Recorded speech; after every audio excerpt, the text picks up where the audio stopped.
Hello guys, day 2 Photoshop. आज हमारा Photoshop का डे 2 वीडियो है जिसमें हम कुछ इंपॉर्टेंट टूल को सीखेंगे, जैसे कि rectangular marquee tool, elliptical marquee tool, single row marquee tool, single column marquee tool, pointer और साथ में जो ये प्रॉपर्टी बॉक्स है इसको भी यूज करना सीखेंगे।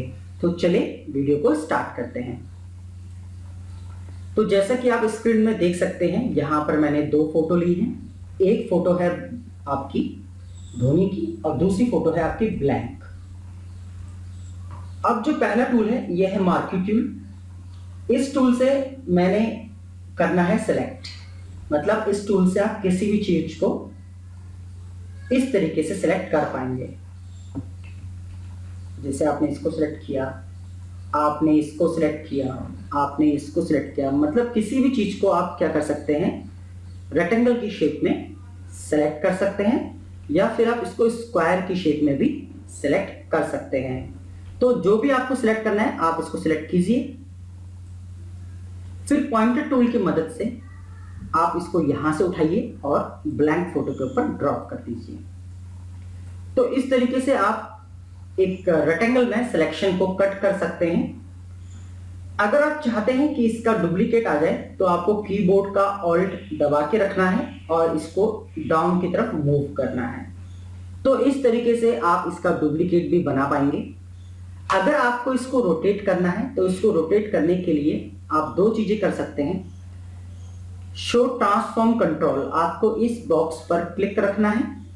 इससे फायदा यह होता है कि आप किसी भी ऑब्जेक्ट को रोटेट कर सकते हैं और छोटा बड़ा भी कर सकते हैं।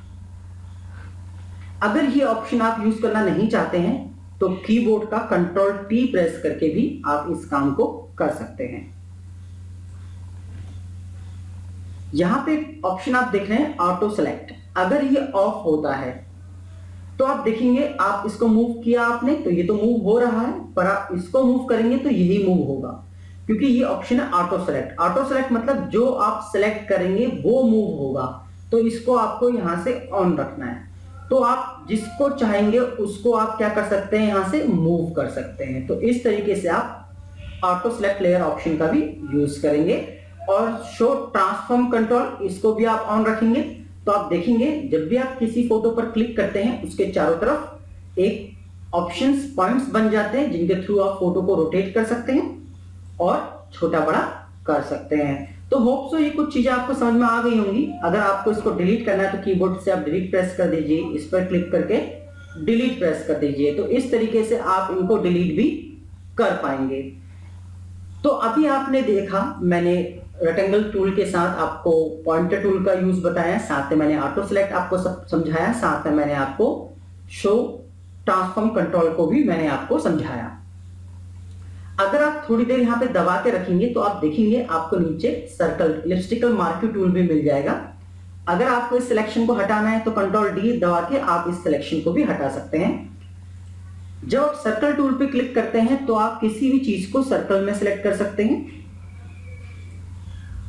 और इसको उठा के आप सर्कल से ही बाहर ला सकते हैं इस तरीके से। तो ये चीज भी आप कर पाएंगे इस टूल की मदद से। इस टूल में आपको एक फेदर ऑप्शन मिलेगा, यहाँ पे आप फेदर ऑप्शन देख सकते हैं। इसका यूज क्या होता है, जब आप किसी चीज को फेदर में सिलेक्ट करते हैं। सपोज मैंने इसका फेदर 45 लिया, अब मैं इसको सिलेक्ट करता हूं और फिर से मैं इसको उठा के बाहर लाता हूं, तो आप इन दोनों में बहुत ज्यादा फर्क देख सकते हैं कि दोनों फोटोज में कितना फर्क आ गया है। तो ये इफेक्ट जो है ये आया है फेदर टूल की वजह से। अगर आप फेदर यूज करते हैं तो इस तरह का फोटो होगा। अगर आपको फेदर की जरूरत नहीं है तो आप इसको हमेशा जीरो ही रखें, क्योंकि अगर ये जीरो नहीं रहेगा तो इससे आपको सिलेक्शन में दिक्कत आएंगी। फॉर एग्जांपल मैं आपको दिखा देता हूं।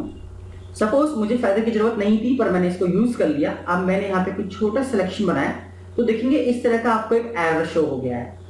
तो ये एरर किस वजह से आ रहा है, ये एरर आ रहा है इस फेदर की वजह से। अगर मैं सर्कल को बड़ा बनाता हूं तो ये एरर नहीं आएगा, पर जब मैं सर्कल को छोटा सा बनाता हूं तो ये एरर आएगा, क्योंकि फेदर्स को एक बड़ी जगह चाहिए, बड़ा सिलेक्शन चाहिए। छोटे सिलेक्शन पे फेदर ढंग से काम नहीं करता है या फिर आपको फेदर को कम करना होता है। तो होप आप फेदर को तभी यूज करें जब आपको इसकी जरूरत है, अदरवाइज इसको आप हमेशा हर हालत में 0 ही रखें।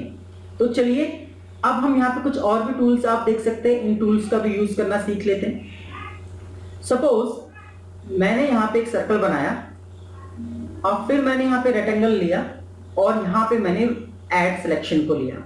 ऐड सिलेक्शन से मैं इसमें ऐड कर सकता हूँ, चीजों को इस तरीके से ऐड कर सकता हूँ। अब मुझे इसके अंदर एक सिलेक्शन और बनाना है, फिर से मैंने सर्कल लिया, इसके अंदर फिर से एक मैं सर्कल बनाता हूँ, तो सर्कल नहीं बन रहा है। तो मैं किस टूल का यूज करूंगा, मैं करूंगा जो हमारा नेक्स्ट टूल है, इसका नाम है सबट्रैक्ट फ्रॉम सिलेक्शन।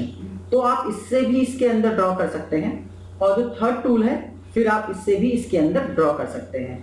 तो यहाँ पे बहुत छोटा सिलेक्शन है इसलिए ड्रॉ नहीं हो रहा। तो यहाँ पे एक काम करता हूं, मैं रेक्टेंगल टूल लेता हूं, अब मैं यहाँ पे सबट्रैक्ट टूल लेता हूं और इसको मैं इस तरीके से सिलेक्ट करता हूं। तो आप देखेंगे जो हिस्सा उसके सिलेक्शन में आया वो क्या हुआ, कट गया। पर अगर आप दूसरे टूल को यूज करते हैं जिसका नाम है इंटरसेक्ट, इंटरसेक्ट में क्या होगा, जो हिस्सा आप सिलेक्शन में लोगे वही हिस्सा बचेगा, बाकी हिस्सा डिलीट हो जाएगा। तो इस तरीके से इन टूलों का यूज करके आप इस तरह की कटिंग्स बना सकते हो, इस तरह की कटिंग्स को आप बना पाओगे। तो होप आपको ये चारों टूल समझ में आ गए होंगे कि इन चारों टूलों का आपको कैसे यूज करना है। नेक्स्ट टूल इसमें एक आता है आपका anti alias. Anti alias tool को बहुत बारीकी से आपको समझना होगा, मैं आपको समझाने की कोशिश करता हूं। अब देखिए मैं नॉर्मल एक सिलेक्शन लेता हूं जिस सिलेक्शन में एंटी एलियास ऑफ है, और इसको उठा के मैं बाहर रख देता हूं। अब मैं इसको ऑन करता हूं, एंटी एलियास को जब मैं ऑन कर देता हूं, ऑन करने के बाद मैं फिर से सिलेक्ट करता हूं और इसको उठा के मैं बाहर ले आता हूं। तो दोनों कटिंग में क्या फर्क है, देखिए बहुत फर्क है। अगर आप इनके कॉर्नर्स को देखें, जब हमारा एंटी एलियास ऑफ था तो कॉर्नर में आप देखेंगे थोड़े, जैसे हमने सीजर से हम लोग काटते हैं जिगजैग जिगजैग आता है, तो उस तरह का जिगजैग यहाँ पे आपको देखने को मिलेगा। पर जब आपने एंटी एलियास को ऑन किया तो आप देखेंगे कॉर्नर्स एकदम स्मूथ है।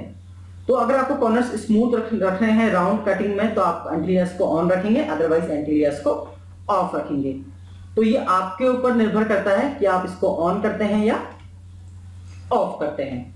तो इस तरीके से आज के इस वीडियो में आपने सीखा है अभी तक रेक्टेंगल, इलिप्टिकल और साथ में इनके प्रॉपर्टीज बॉक्स को सीखा। अब यहाँ पे दो टूल्स आपको और सीखने के लिए मिलते हैं, सिंगल रो मार्की टूल। देखिए सिंगल रो मार्की टूल क्या होता है, ये सिलेक्शन जो मैंने करा आपको इस पे क्लिक करना है और यहाँ क्लिक कर देना है, तो इस तरीके से लाइन ड्रॉ हो जाएगा। इस लाइन का जो साइज है वो 1 पिक्सल का है। अब आपको पॉइंटर टूल लेना है और इसको इस कोने से ऐसे ऊपर खींचना है और इस कोने से ऐसे नीचे खींचना है। तो इस तरीके से आप क्या कर पाएंगे, एक सुंदर सा पैटर्न बना पाएंगे। कभी कभी क्या होता है जब आप लाइन ऐसे खींचते हैं तो यहाँ पे आपको पॉइंट नहीं दिखते हैं, मतलब जब पॉइंटर टूल लेते हैं तो यहाँ पे मुझे तो पॉइंट मिल रहा है तो मे भी आपको पॉइंट ना मिले। तो होता क्या है, शो ट्रांसफॉर्म यहाँ पे ये ऑफ होता है, आपको इसको ऑन कर लेना है, उसके बाद आपके पॉइंट मिल जाएंगे और इस पॉइंट से आप इसको ड्रैग कर पाएंगे। नेक्स्ट ऑप्शन आता है इसके अंदर वर्टिकल। वर्टिकल में आप इस तरीके से वर्टिकल लाइन ड्रॉ कर पाएंगे और यहां से इसको इस तरफ और यहां से इसको इस तरफ मूव करना है, तो आप एक सुंदर सा पैटर्न देखेंगे, आपको सुंदर सा एक पैटर्न, सुंदर सा एक टेक्सचर मिल जाएगा और आप अपनी ड्राइंग्स को और ज्यादा एट्रैक्टिव बना पाएंगे। तो इस तरीके से आज के इस वीडियो में आपने इन 4 टूलों को सीखा, आपने पॉइंटर सीखा, आपने पॉइंटर के साथ खुलने वाले ऑप्शंस को सीखा। आपको क्या करना है, इनका बहुत अच्छे से अभ्यास करना है, कम से कम 4 से 5 बार इनको करें, 2 से 3 घंटे इन टूल्स पे लगाएं, उसके बाद आपको फोटोशॉप के इन टूल्स की समझ बहुत अच्छे से हो जाएगी। तो होप्स दोस्तों आज का वीडियो आपको पसंद आया होगा।